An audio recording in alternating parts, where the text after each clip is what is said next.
Hey, yo, what's going on, you guys? Today we have a brand new series starting, Buy or Bust. Huge shout out to the homie Doc D for hooking us up over here. And we're starting off this series with an absolute banger. We have Fenris Wolf, the brand new card coming out on Tuesday, November 19th. It is going to be an activate, resurrect your opponent's highest powered discarded or destroyed card on your side of this location, which means that this gets resurrected on Fenris's side of the board after a discard or after a destroy has happened. So you got to keep that in mind with this card.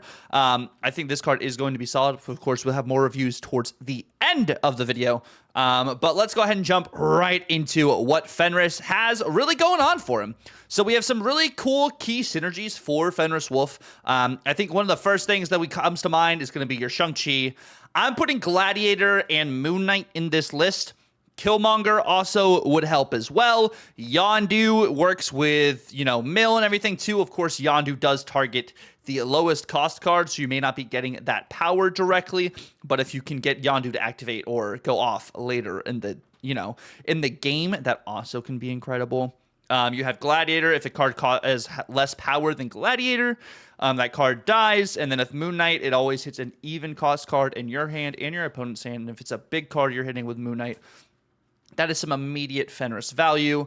I think you could also potentially do some Lady Deathstrike. Like, even if you're hitting like Iron Mans or stuff like that, that still is really solid to just resurrect on your side of the board, because any card that is destroyed or any card that is discarded, with the exception of like an Apocalypse or like a Deadpool, will be able to be resurrected on your side of the board, because Apocalypse still goes back into your hand, and Deadpool, when it's destroyed, goes back into your hand as well. So those cards aren't dead. Same with like a Wolverine or an X-23, unless you have Yondu'd the Wolverine or the X-23 as well. And then we do have some counters for Fenris we do need to keep in mind as well, such as the Red Guardian. Red Guardian just hitting Fenris Wolf makes it so his activate does not happen.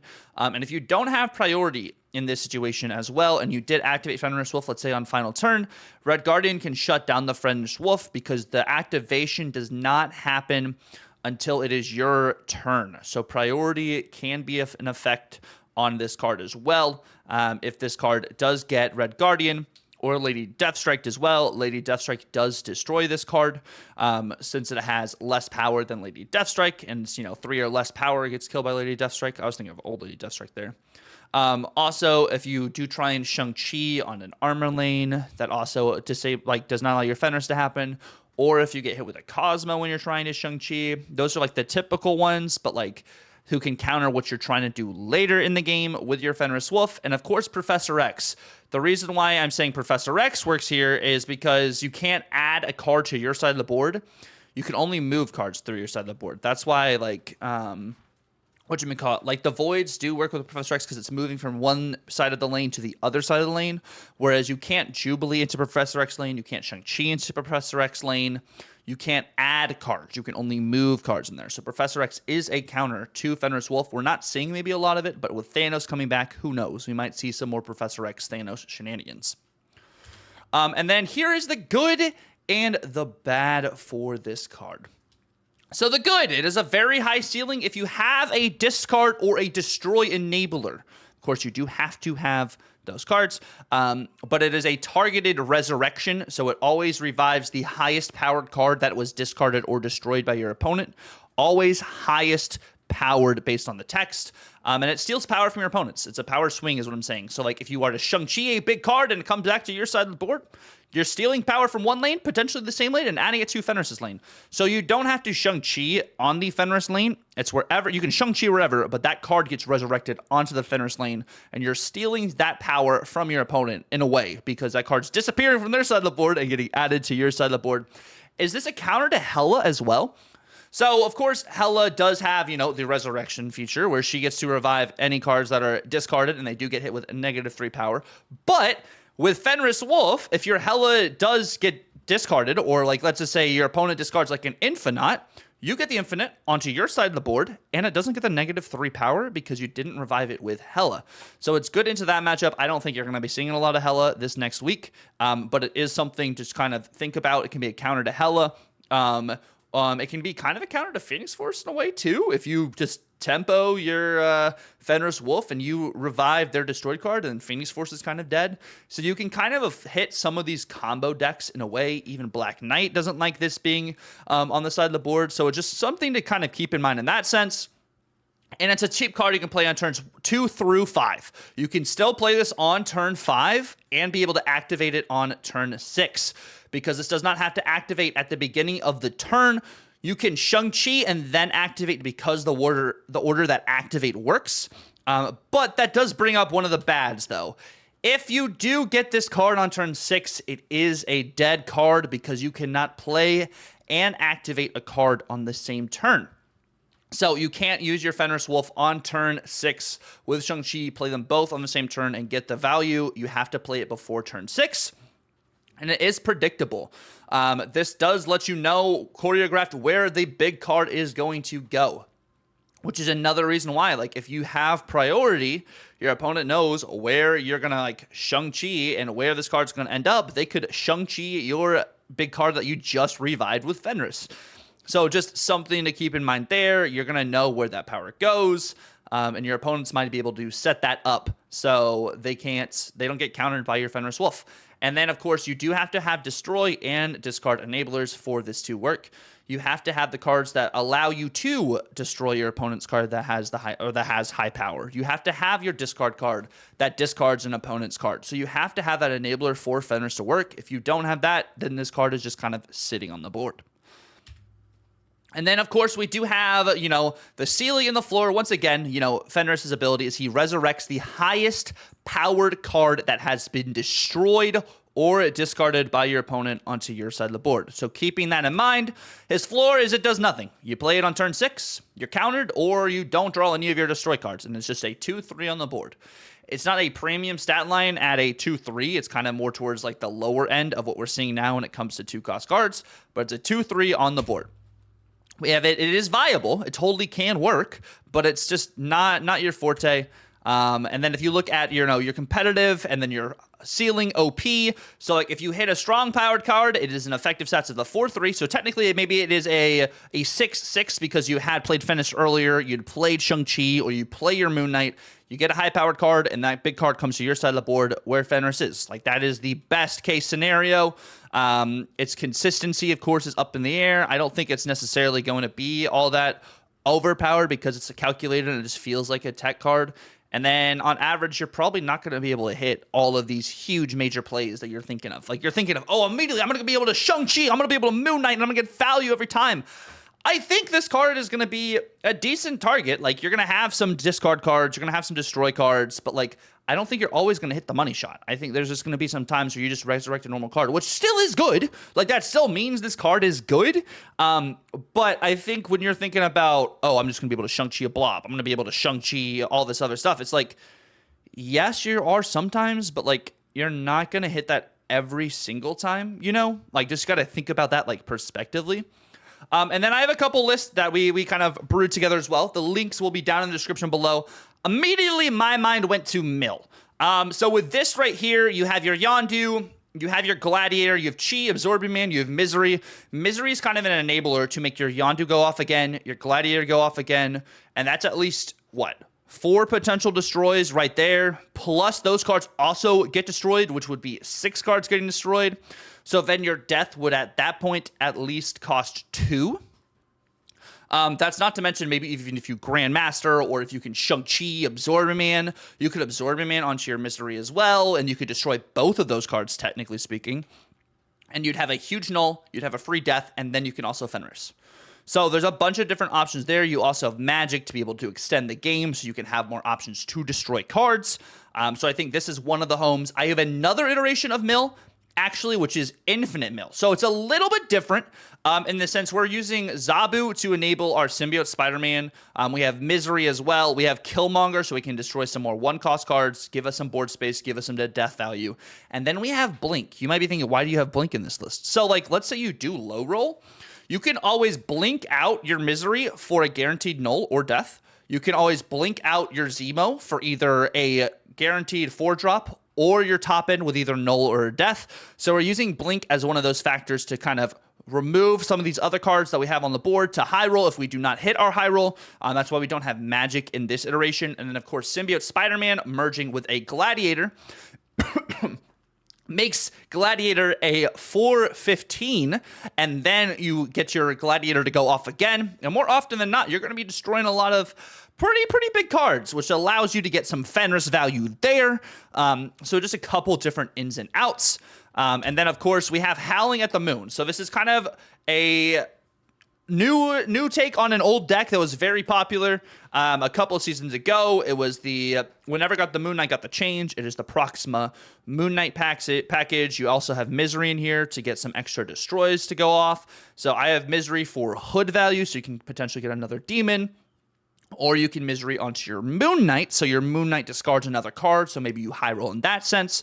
Maybe then you're hitting your Proxima onto the board, and the cool thing is, like, if you do hit your Misery onto your Moon Knight again, your only other even cost cards in this deck are Proxima and Fenris. So you're pretty much either not hitting any of your cards and only your opponent's cards, or you're just alleviating some board space, which feels like it's pretty practical. Another thing you could do, I'm not saying it is copium, but it might be a little bit of copium, is you could try Cerebro. I don't have a Cerebro list here, but C3 with Fenris and Shang-Chi could work, or with Killmonger, you could get some value in that sense. So that could possibly work, but we'll see how that goes. And then, of course, we do have 2 Series 5 cards in the spotlights with Fenris this week. And they are actually 2 solid Series 5 cards. They may not be as popular in the meta at the moment, but with Clog dying down right now, Werewolf is in a good spot. And I would say Annihilus just has kind of been outclassed by, they have all sorts of Cersei stuff now, you Viper stuff. You just are not seeing a lot of Sentry and Nihilus packages in the moment. But that doesn't mean it's not time for this card to be able to come back. I think there's just a lot of big dumb idiot stuff going on, so the power just isn't there. But I love all 3 of these variants. Like, the Fenris Wolf Spotlight's incredible. The Annihilus Spotlight's incredible. The Werewolf Spotlight's a little interesting, but it's something. But I do think that, like, this is a good Spotlight week. If you're missing 2 out of 3 of these cards, I think it is an open week, just because the value is totally there when it comes to Spotlight weeks like this. Like, more often than not, you're seeing a Series 4 card with 2 Series 5 cards, or 2 Series 4 cards with a Series 5 card, like next week with Gore. But I think this is a solid week. I think the variants are pretty good. Like, I don't think they're the most amazing variants. I think the Fenris is amazing, and I think the Annihilus is incredible. But the Werewolf, I'm like, it's okay. The Sean Galway variant still is good, but I don't know. But yeah, this is from the 19th through the 25th as well, so just to keep that in mind. All right, and of course, we have this segment over here. So I don't necessarily have community ratings at the moment. I'm basing my community ratings on what other people have said about this card. We will be starting to do polls on what you guys think about the new cards of the season. I'll start launching those through Discord, maybe even on YouTube, starting next season with the Marvel Rival stuff.